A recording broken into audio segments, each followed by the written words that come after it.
Hello viewers, இன்னைக்கு நம்ம பார்க்க போறது ஒன் பீஸ் எபிசோட் 715 பார்ட் 2.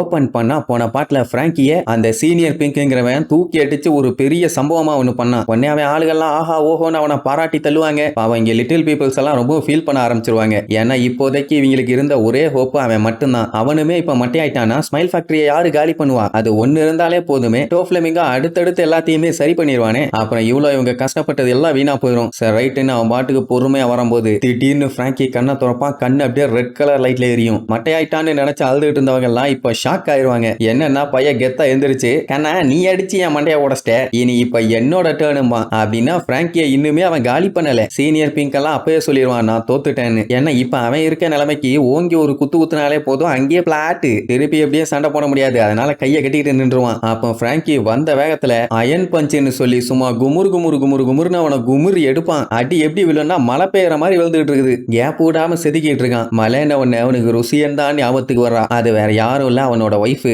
அவ சிரிச்ச நாளும் சிரிப்பை நிறுத்தின நாளும் அவனால மறக்க முடியாத நாள். இதை யோசிச்சுட்டு இருக்கும் போதே கரெக்டா மழையும் பெய்யுமா. அந்த 2 நாளும் இதே மாதிரி தான் மழை பெஞ்சதுன்னு சொல்லி அப்படியே சீனியர் பிங்கோட பிளாஷ்பேக். என்னன்னா பையன் முன்னாடி கெத்தா சும்மா ஹீரோ மாதிரி இருந்திருப்பான். ஒரு நாள் சோன்னு மழை பெய்யுதேன்ட்டு அப்படியே ஓரமா நின்றுட்டு இருப்பானா. அந்த டைம்ல தான் மழைக்காக ஒரு பொண்ணு ஒதுங்குவா. இவ பேரு தான் ரூசியன். வந்தவ அவ பாட்டுக்கு நம்ம ஆள்கிட்ட பேச ஆரம்பிச்சிருவா. இப்படி எல்லாம் மழை பெய்யும்னு நான் எதிர்பார்க்கவே இல்லை. ஆனா எனக்கு மழைன்னா ரொம்ப பிடிக்கும்னு அப்படியே அழகா சிரிப்பாளா. பேபி ஃபைக்கு அவளை பிடிச்சு போச்சு. ஒன்னே 2 பேரும் ஜாலியா அப்படியே வெளியே சுத்த ஆரம்பிச்சிட்டாங்க. அப்போ இவளை பத்தி அவனும் அவளை பத்தி இவளும் தெரிஞ்சுக்கும் போது அவனோட வேலையை பத்தி ஒரு நாள் கேட்டிருப்பான். ஆனா அவன் பைரட்னு சொல்லியிருக்க மாட்டான். இந்த மாதிரி பேங்க்ல வேலை பாக்குறேன்னு சொல்லியிருப்பான். இப்படியே நாட்கள் அடுத்தடுத்து நல்லா போகுது. 2 பேருமே சூப்பரா கல்யாணம் பண்ணிக்கிறாங்க. அதுக்கப்புறம் கூட சீனியர் பிங்க் அவளை நல்லாவே வச்சு பாத்துக்குவான். அடுத்தடுத்த நாள் சூப்பரா போயிட்டு இருந்துச்சு. மிக சிறப்பான வாழ்க்கை. அவன் என்ன பண்ணுவான், அவகிட்ட பேங்க் வேலைக்கு போறேன்னு சொல்லிட்டு டோஃப்ளமிங்கோ காண்டி ஏகப்பட்ட சம்பவங்கள் பண்ணி பணத்தை ஆட்டைய போறதா அவனுக்கு வேலை. இதுதான் அப்படியே அடுத்தடுத்து கண்டினியூ ஆயிட்டே இருக்கும். ஒரு நாள் சம்பவம் பண்ணிட்டு அடிச்சு புடிச்சு ஹாஸ்பிட்டலுக்கு ஓடுவான். என்னடான்னு பார்த்தா அன்னைக்கு தான் அவனுக்கு குழந்தை பிறந்திருக்குது. உடனே சந்தோஷம் தாங்க முடியல. பேரு கிம்லெட்னு வச்சிட்டான். இதைத்தான் நம்ம பிராங்கியை அடிக்கும் போது சொல்லியிருப்பான். அதுக்கப்புறம் என்ன சூப்பரா சந்தோஷமா பயங்கரமா சம்பவம் பண்ணுவான். வீட்டுல அவ குழந்தைய பாத்துக்குவா. சம்பவம் எல்லாம் முடிச்சுட்டு சூப்பரா வீட்டுக்கு வருவான். எப்படியா அடுத்தடுத்த நாட்கள் வேற லெவல்ல செமையா போயிட்டு இருக்குது.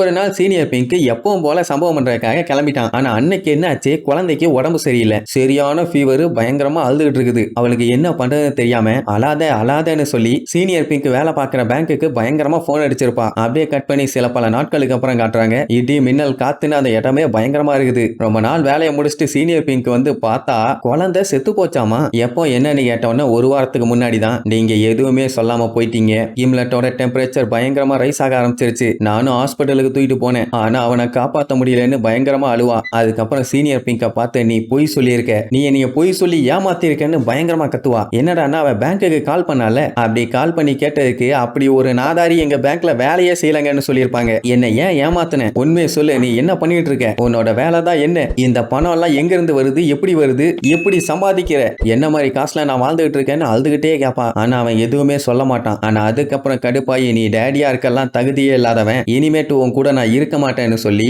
அந்த மலைக்குள்ள அடிச்சு புரண்டு ஓடுவா. அவனும் அடிச்சு புரண்டு போய் தடுத்து போகாதன்னு எவ்வளவோ தடுப்பான். ஆனா செவனிலேயே ஒண்ணு வச்சுட்டு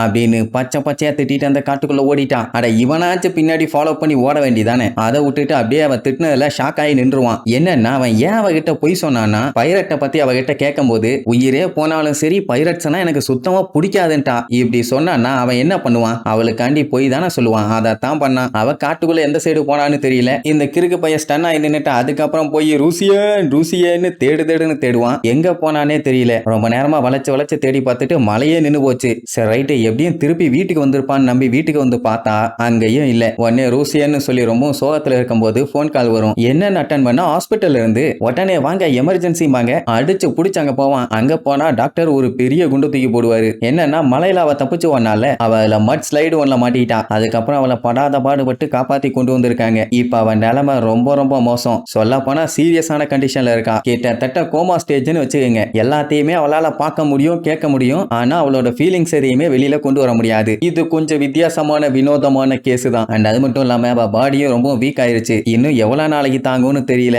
அதனால இருக்கிற வரைக்கும் அவங்கள பாத்துக்கங்கிற மாதிரி டாக்டர் சொல்லிட்டு போயிட்டாரு. அட சண்டால டாக்டர் இப்படி சொல்லிட்டானே அவளை போய் பார்த்தா அவகிட்ட எந்த ஒரு அசைவும் இல்ல. அப்படியே பேபேன்னு உட்கார்ந்துட்டு இருப்பா. உடனே அவளை பார்த்து அப்படியே ஃபீல் பண்ணி அழ ஆரம்பிப்பான். நீ மட்டும் இந்த சண்டால பாவி என்னைய பார்க்காம இருந்திருந்தீனா இந்நேரத்துக்கு அந்த அழகான ஸ்மைலோட நல்லா இருந்திருப்ப. எல்லாத்தையுமே நான் கெடுத்துட்டேன். உன்னை இழக்க கூடாதுன்னு தான் நான் பொய் சொன்னேன். மத்தபடி வேற எந்த நோக்கத்துக்கும் இல்லன்னு சொல்லி கதறி அழுவான். ஆனா இனிமேட்டு இவன் அழுது என்ன பிரயோஜனம்? அவளாலதான் இனிமேட்டு ஃபீலிங்ஸை வெளியில கன்வே பண்ண முடியாது. அதுக்கப்புறம் அப்படியே சில பல நாட்கள் போகுது. டெய்லியும் ஒரு பூங்கத்தோட வந்து அவளை நல்லபடியா பாத்துக்குவான். ஹாஸ்பிட்டல்ல இருக்க எல்லாருமே பார்த்துட்டு அசந்துருவாங்க. பரவாயில்ல அவர் ஒய்ஃபை நல்லபடியா பாத்துக்கிறாருன்னு வந்து அவனும் கேஷுவலா அவகிட்ட பேச்சு கொடுப்பான். ஆனா அவ திருப்பி பேச மாட்டா. சந்தோஷமான நினைவுகள் எல்லாத்தையுமே அவகிட்ட பேச்சு கொடுத்துக்கிட்டே இருப்பான். இப்படியே பல நாட்கள் போகுது. அவகிட்ட அங்க நல்லா பேசுவான். ஆனா அவனால நைட்ல நிம்மதியா தூங்க முடியாது. சரக்கு அடிச்சுக்கிட்டு அவளோட போட்டோவை பார்த்து ரொம்ப ஃபீல் பண்ணுவான். ஏன்னா அவளோட ஸ்மைலை பார்த்தே ரொம்ப நாள் ஆகுது. சரின்ட்டு ஒரு நாள் எப்பவும் போல அவளை பார்க்க ஹாஸ்பிட்டல் போகும்போது போற வழியில அங்க அவன் குழந்தைங்க மாட்டிருந்த கேப் மாதிரியே ஒன்ன பார்ப்பான். உடனே பழைய விஷயத்தெல்லாம் யோசிச்சு பார்த்துட்டு அதை ஒன்ன வாங்கி அவன் தலையில போட்டுக்கிட்டு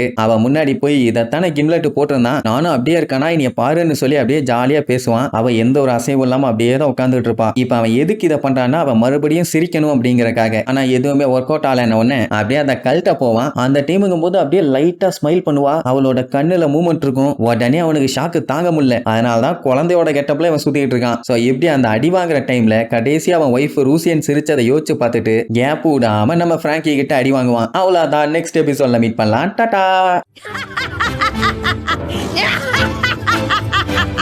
Yeah!